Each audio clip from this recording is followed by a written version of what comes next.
Welcome to Best Recipes with Sharon. Today I'm making butterscotch pie with chocolate hazelnut base on a flaky pie crust. If you want to learn how to make perfect flaky pie crust, go to my previous video.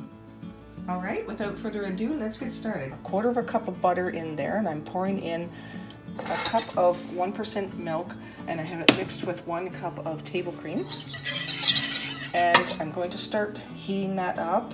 And I'm going to put in some 2 eggs, egg yolks. I've separated the whites, and we don't need the whites in this, so I put the egg yolks in right away because I don't want them to go lumpy in the process of it heating up. So mix that together, just a pinch of salt,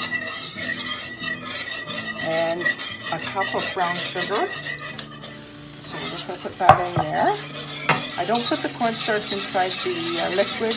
It tends to get too lumpy too quick, so I heat it up until it's warm enough, whisking it, and then I add the cornstarch, which I have over here. I've mixed the cornstarch with cold water. 1 teaspoon of vanilla. This is the consistency you're looking for.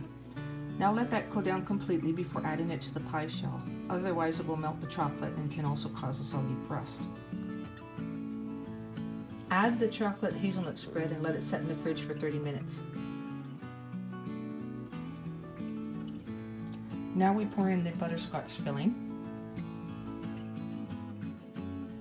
Add 2/3 of a cup of icing sugar to sweeten the whipped cream. Put on the whipped cream, and you can serve it right away, or you can put it in the fridge to set even further.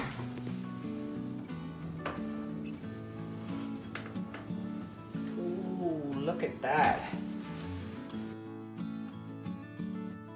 You can also tidy up each piece of pie by using the edge of a butter knife and swipe from the bottom up to reveal each layer nicely. It has a better presentation when you're serving it. Then, as you can see, I nicely decorated it with some chocolate shavings and a little chunk of chocolate on each piece. You can also see that it's the flaky pie crust that's flaking in the bottom. It shows how well that has turned out as well. That flaky pie crust recipe I have on a separate video, so you can learn how to make that pie crust as well. I hope you enjoyed this video and found it very helpful, and don't forget to subscribe and like it. I can't talk with food in my mouth. Stop. Stop. Okay, this is really good.